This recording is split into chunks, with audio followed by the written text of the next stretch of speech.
Have you ever wondered why certain behaviors between men and women feel so predictable, almost as if they've been scripted for centuries? Carl Jung, one of the most influential psychologists of the 20th century, believed that much of what we experience in relationships is driven not by conscious choice, but by deep, hidden patterns in the unconscious mind. Question for you. Have you ever noticed the same behavior repeating itself in different relationships? Share your thoughts in the comments because these insights might shock you. Jung's ideas about the anima and animus, the feminine side of a man's psyche and the masculine side of a woman's, shed light on why attraction, conflict, and desire often feel so intense. According to Jung, men unconsciously project their inner image of femininity onto women, which means they don't always see the real person in front of them. Instead, they see a reflection of their own hidden disease and fears. This projection explains why some men idealize women unrealistically, while others fall into repeated cycles of disappointment. What makes this even more fascinating is how these unconscious forces influence everyday interactions. For example, a man who constantly seeks validation from women may not realize he is chasing his own unhealed wounds rather than genuine connection. On the other hand, a woman may unconsciously draw out certain qualities in men that reflect her inner world. These dynamics, though invisible, shape attraction, power struggles, and even heartbreak in ways most people never suspect. So before we dive deeper into Jung's revelations, I want you to pause and think. Have you ever felt drawn to someone for reasons you couldn't logically explain? That pull may not have been about them at all. It may have been your unconscious at work. By the end of this video, if these ideas make you rethink how relationships really function, I want you to write seductive wisdom in the comments. That way, I'll know you're ready to uncover the truths that most men overlook. Carl Jung introduced the idea of the anima, the feminine side of a man's psyche that lives deep in his unconscious.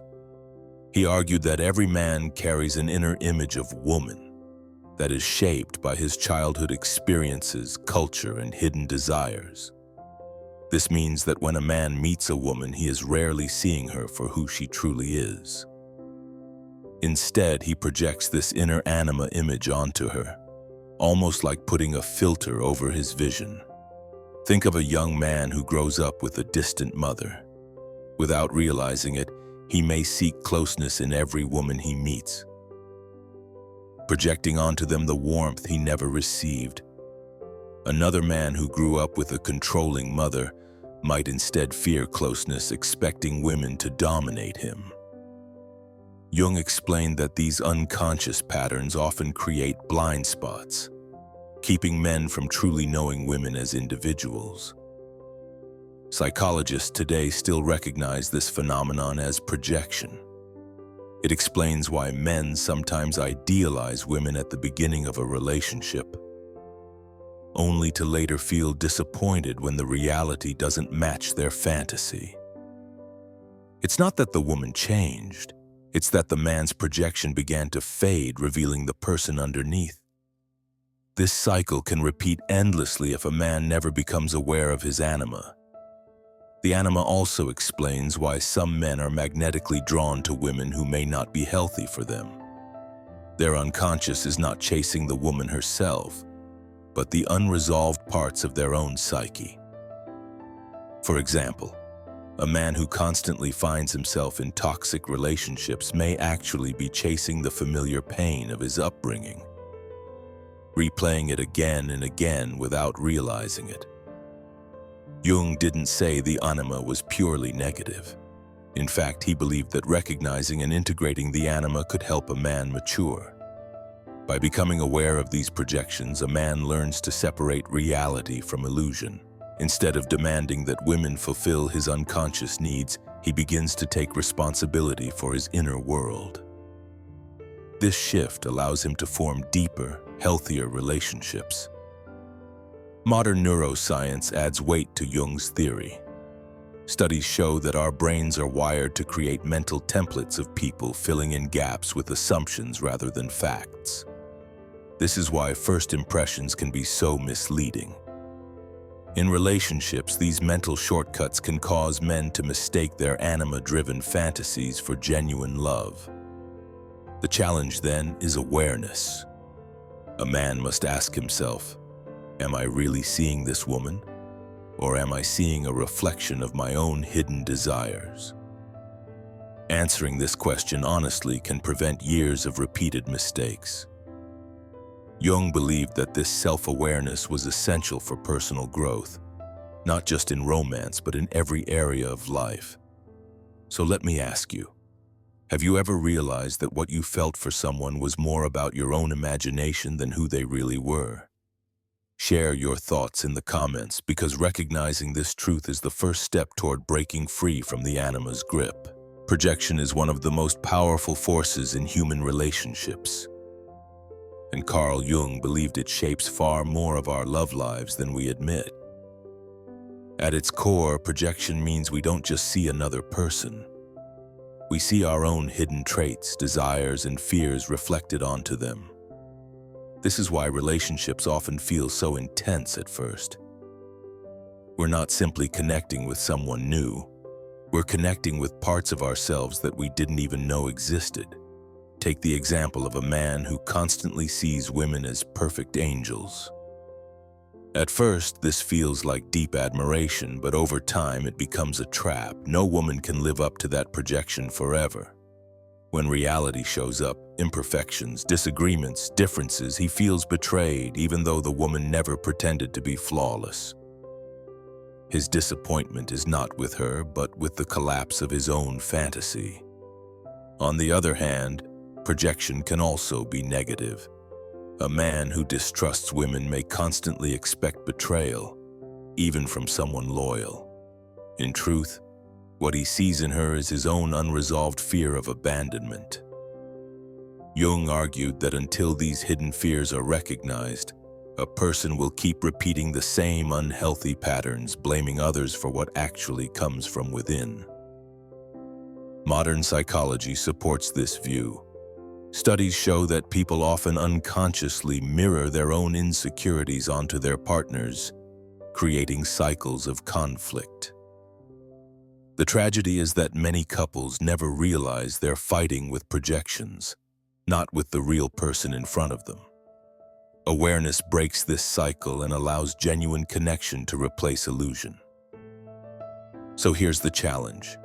The next time you feel extreme attraction or strong resentment towards someone, pause and ask, am I really seeing them, or am I just seeing myself? Just seeing myself reflected. Share your thoughts in the comments, because recognizing projection is the first step to building healthier, more authentic relationships. Many men wonder why they fall into the same patterns with women, even when they promise themselves they'll change. Carl Jung's theory offers a clear answer. The unconscious mind pushes people to repeat unresolved experiences. Until those hidden patterns are recognized, a man is drawn again and again to the same type of relationship, almost as if fate is pulling the strings. Psychology calls this repetition compulsion, and it explains why lessons not learned return in harsher forms. Imagine a man who grew up with a critical mother. Without realizing it, he may be drawn to women who mirror that criticism, replaying his childhood wound. Each failed relationship feels different on the surface, but the core dynamic is the same.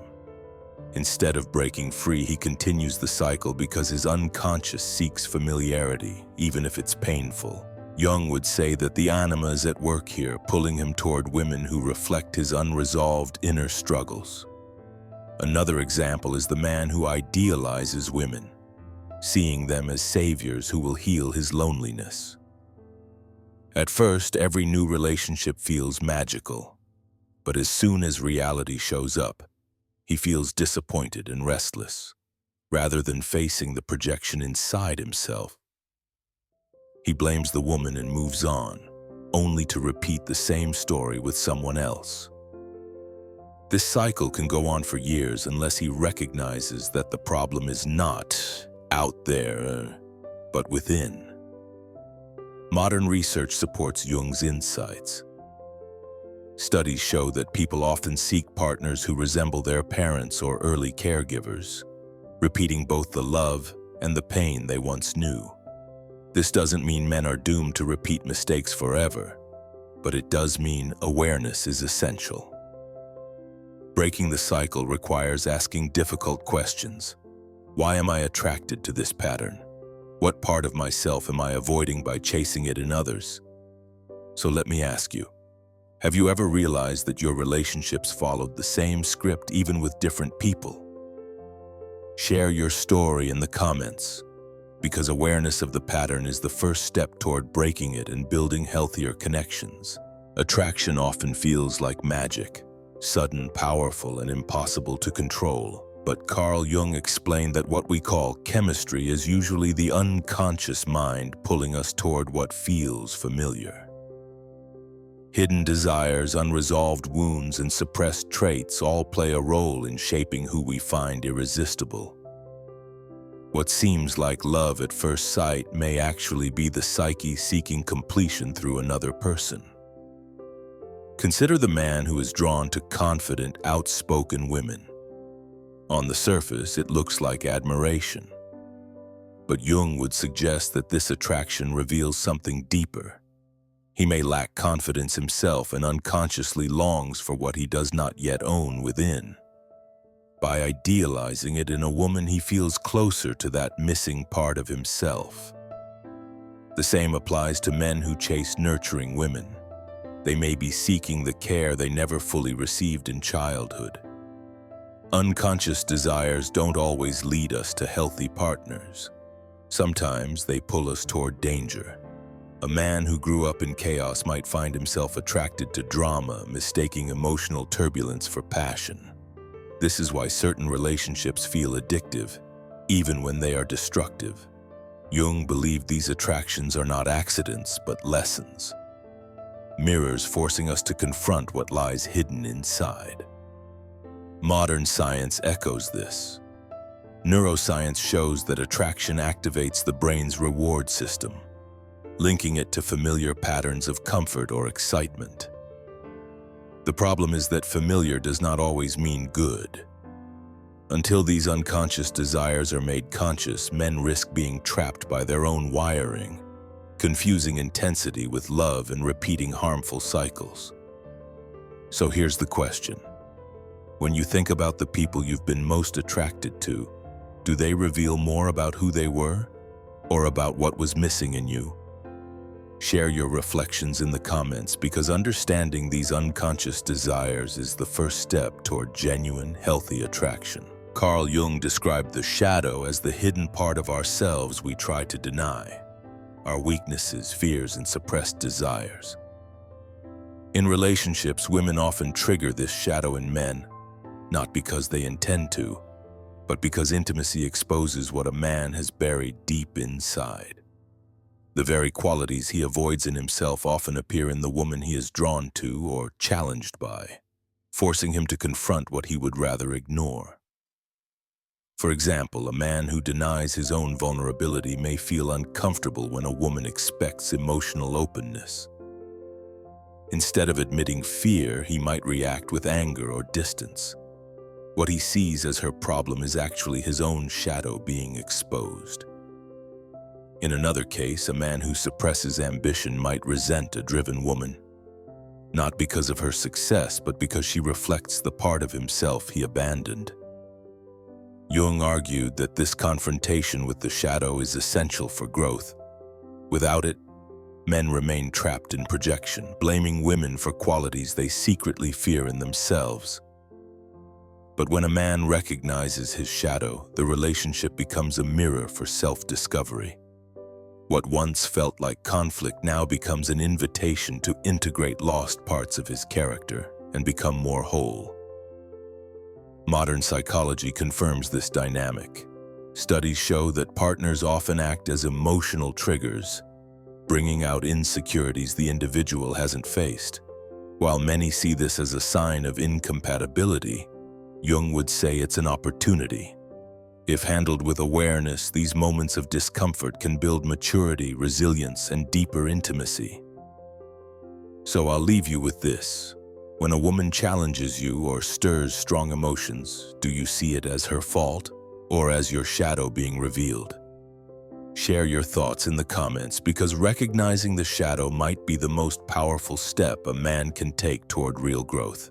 Carl Jung believed that true maturity comes when a man stops projecting his anima and shadow onto women, and finally learns to see them as they really are. Human beings with strengths, flaws, and individuality. Until then, women appear as mirrors of a man's unconscious, not as their authentic selves. Breaking free means removing the filter of fantasy and facing reality with clarity. This shift begins with self-awareness. A man must ask, what parts of myself am I putting onto her? If he idealizes her, he should ask whether he is denying those qualities in himself. If he resents her, he should explore whether she reflects his own shadow. By reclaiming these projections, he releases the woman from the burden of being his unconscious double and allows her to exist in her own truth. An example makes this clear. A man who constantly falls for mysterious women may realize he is chasing his own unexplored depth. Once he begins his own inner journey through reflection, prayer, or self-work, he no longer demands that women carry that mystery for him. Instead, he sees them as partners, not puzzles. This transforms relationships from cycles of projection into spaces of honesty and respect. Modern psychology calls this process individuation, and Islam offers a parallel in self-purification, tazkiyah. Both emphasize that real growth comes from looking inward rather than blaming outward. When men take responsibility for their inner world, they stop expecting women to fix, complete, or define them. Only then can genuine love, trust, and connection grow. So here's my question for you. Have you ever realized that your view of women was shaped more by your expectations than by who they truly were? Share your experience in the comments, because breaking free from projection might be the first step toward real wisdom in relationships. Carl Jung's ideas remind us that relationships are not just about two people. They are also about the hidden forces within us. The Anima, projection, unconscious desires, and the shadow all play a role in shaping how men see women. Most of the time, men are not falling in love with women as they are, but with parts of themselves they have not yet understood. Recognizing this truth is uncomfortable, but it is also the key to freedom. When a man becomes aware of these patterns, he no longer repeats the same mistakes or chases illusions. Instead, he begins to take responsibility for his own growth. This shift allows him to see women as individuals, not as symbols of his unconscious mind. In turn, his relationships become more authentic, built on respect and clarity rather than fantasy and disappointment. So I want to leave you with this challenge. The next time you feel a powerful reaction to a woman, whether admiration, frustration, or desire, pause and ask, is this really about her, or is it about me? If this video gave you something to reflect on, write seductive wisdom in the comments. That way I'll know you're ready to turn hidden truths into real transformation.